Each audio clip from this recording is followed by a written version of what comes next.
Hi everyone, it's Michelle from Scrap Secrets and welcome back to my channel. Today's video is the August 2025 collab with Marie from Marie's Vermont Creations, and this will be our last collab for 2025 because the countdown to Christmas actually starts next month. Oh, this is a mystery card, and we've done these before. This was my pick. Marie and I alternate between picking the theme or the colors or whatever we're going to do for the month, and I love this mystery one. So what we do is we come up with 4 categories, and each of us pick 2 to go underneath each category. So there's 4 categories with 4 choices underneath of it, 1 through 4. And then we either do a randomizer, or you'll see at the end of the video that Brownie actually picked all 4 of these. And we will create a card doing that. So it's a really cool challenge where you don't know what you're going to get. So you really don't have to think about a lot of stuff. So mine were, and I showed this a little earlier, my colors were pink, purple, and blue.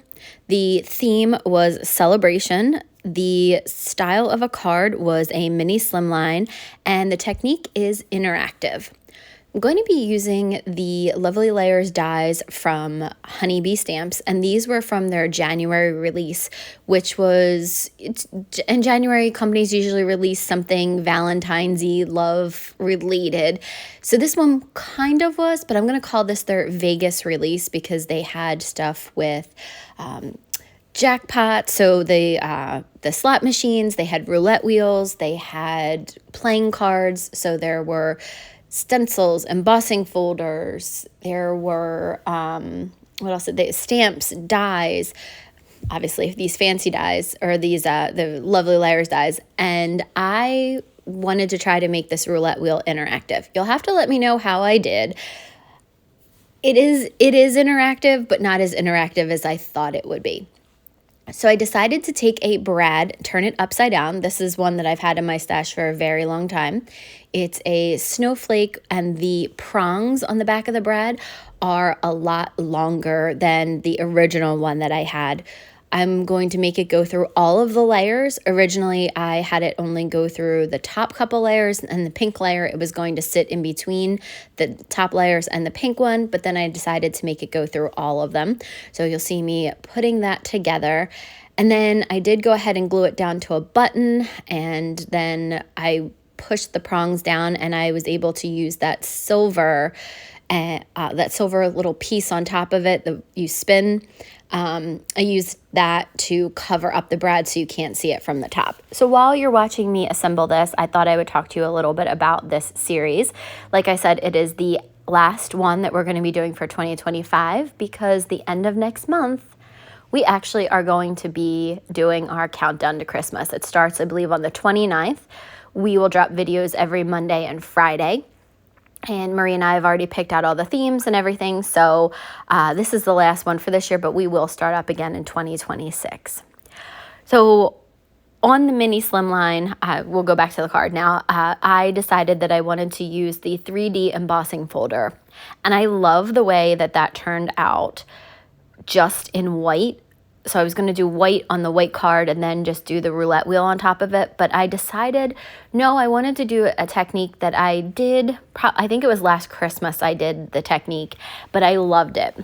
So instead of using the emboss side, I used the deboss side, and the images that were pressed in, I took some Distress Oxide colors. So I'm using Kitsch Flamingo, and then this is Tumbled Glass. I also am going to be using I used the purple. I'm trying to remember what color that was. It wasn't Wilted Violet, Shaded Lilac, I believe.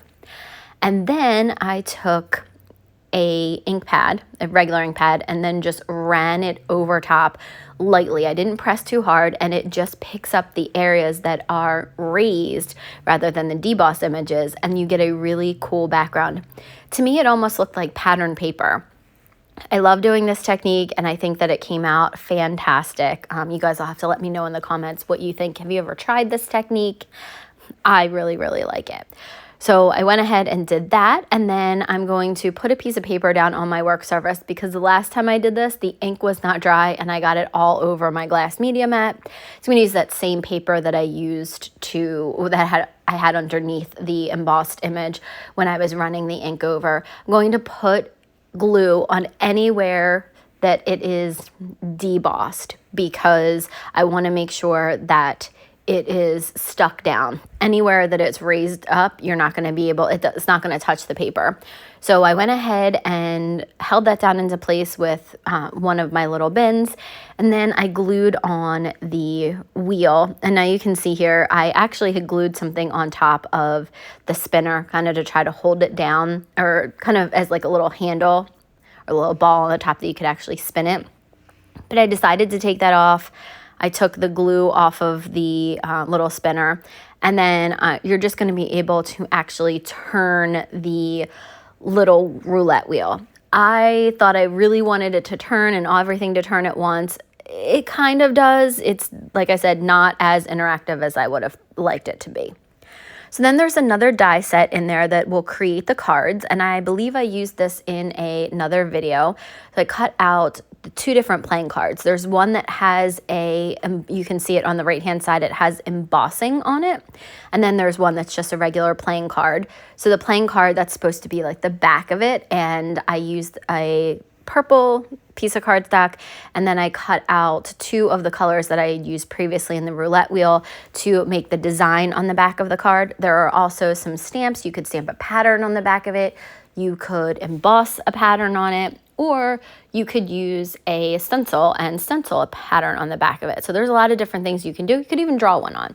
So once I used the Barely Arts glue to go ahead and attach both of those die cut pieces to the back of it, I'm also going to put on the front of the other playing card the background that I cut out from one of the dies and the numbers 21. I thought this would be a great celebration card for somebody who turned 21, who can now go to the casinos and legally gamble.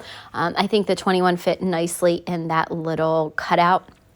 There are other dies that are meant to go on top of it, but I just wanted the focus to be on the 21. So I cut those out, and then I glued those cards down to the front. I did skew them to the side. I had them laying on top of each other, so you'll have to let me know what you liked better. I thought it looked better like that because it was more like the background. So once those are attached, that is the card for today. So thank you guys so much for watching. If you have comments or questions, leave them below. I will have Marie's channel linked in the more information section. And stay tuned after the picture of the card because you will see Brownie picking all of the numbers for this. Bye. Hey, Brownie, pick one. Which one? Which one did you pick? Which one? Pick one.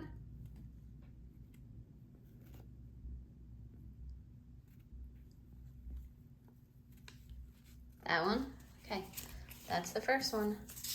The first one is number 1.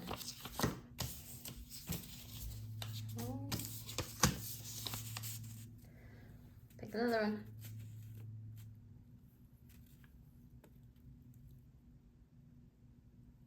That one. Okay. That's number 2. So far, 1, 2.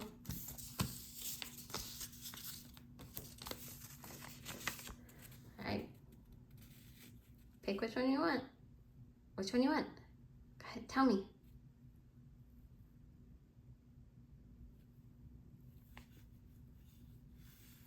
That one. It's number 3. Are you gonna do them in order?